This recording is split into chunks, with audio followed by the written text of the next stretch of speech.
ரப்பில் ஆலமீன்னா என்ன? அனைத்து புகழும் அகிலங்கள் எல்லாவற்றையும் படைத்து வளர்த்து பரிபக்குவப்படுத்தும் நாயனான அல்லாஹுக்கே ஆகும். அப்படின்னா என்னன்னு கேட்டேன். அனைத்து புகழும்னா என்ன? எல்லா புகழும் அல்லாஹ்வுக்கு. எல்லாம்னா என்ன?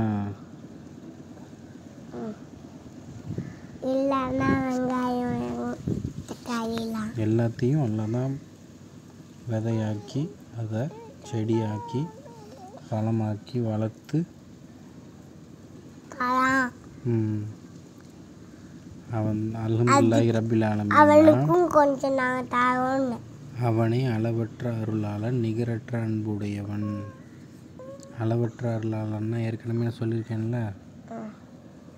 நிகரற்ற அன்புடையவன்னா அவனுக்கு ஈக்குவலாக யாருமே கிடையாது. இந்த உலகத்தில் ஒருத்தர் கூட அவனுக்கு ஈக்குவலாக அன்பு காட்டுறவன் கிடையாது. நீ எவ்வளோ தப்பு செஞ்சாலும் உன்னை மன்னிக்கிறான். நீ எவ்வளோ தான் அநியாயம் பாவமான பாவத்திலேயே நீ நிறையா பாவம் செஞ்சு சலிச்சிட்டாலும் சரி, அவன் ஒரு நாள் யோசித்து திருந்துவான்னு உனக்கு சான்ஸ் கொடுக்குறான். அவன் தீர்ப்பு நாளின் அதிபதியும் ஆவான். யாரு? தீர்ப்பு நாள்னா என்ன? தீர்ப்பு நாள்லாம் ஒரு நாள் இல்லை, ஒரு நாள் வரும். ஃபஸ்ட்டு கேட்டதுக்கு பதில் சொல்லு. கையெடுத்துலேருந்து கையெடு சொல்லு. சொல்லு, நான் கேட்டதுக்கு பதில் சொல்லு ஃபஸ்ட்டு. சரி, கையை கட்டு சொல்லு. தீர்ப்பு நாளின் அதிபதியும் அவனே. அப்படின்னா தீர்ப்பு நாள்னா என்ன? ஜட்ஜ்மெண்ட் டே. இங்கே எவ்வளோ இருக்குது, இங்கே எவ்வளோ இருக்குன்னு அளந்து பார்க்கணும்ல. அதை யார் அளந்து பார்ப்பா? ஒரு தொழுவிலையும் நீ கட்டிட்டு வேக வேகமாக ஓதிட்டு வேக வேகமாக விழுந்து எந்திரிக்கிறியே, அப்படி கிடையாது. ஒவ்வொன்றுலேயும் நாளைக்கு தீர்ப்பு நாளில் இங்கே எனக்கு நிறையா நன்மை எழுதியிருக்கணும், சொத்து கையில் என்னோட தப்பெல்லாம் அழிச்சிருக்கணும்னு நினச்சி நீ ஓதணுமா?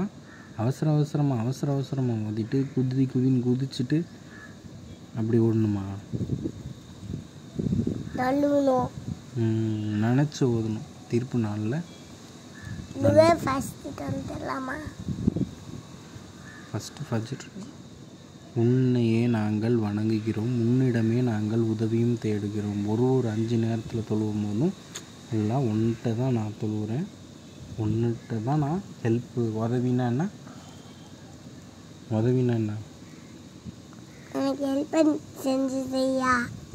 அப்படின்னு நல்லா 5 நேரமும் உன்கிட்ட தான் எல்லாம் தொழுகிறேன், உன்கிட்ட தான் நான் உதவியும் தேடுகிறேன். நீ எங்களை நேர்வழி நடத்துவாயாக. டெய்லி 5 நேரம். ஆமாம், டெய்லி என்ன கேட்குற? 5 நேரமும் நேரான வழி, குறுக்கு வழி இல்லை, சாக்கடைக்கு போகிற வழி இல்லை, போய் உளுந்து எந்திரிச்சு வர வழி இல்லை, அல்ல நீயே எங்களை நேர் வழியில் நடத்தணும் அப்படின்னு. நீ யாருக்கு அருள் புரிந்தாயோ அவர்கள் வழி, உன் கோபத்துக்கு ஆளானோர் வழியில். த பாத் ஆஃப் தி சூ. யாரெல்லாம் நல்லவங்களா நேர் வழியில் இருந்தாங்களோ அந்த வழி. நீ கோவப்படாமல் எங்களுக்கு அந்த வழியை காட்டு. நீ கோபமானவங்க வழி இல்லை, நீ யாருக்கு பார்த்து கோவப்படுறியோ அவங்க வழி இல்லைன்னு கேட்கணும். 5 நேரமும் என்ன கேட்ப? இதை நினச்சி ஓதுவியா, இல்லை நீ பாட்டுக்கு வேகமாக ஓதிட்டு தொழுவியா?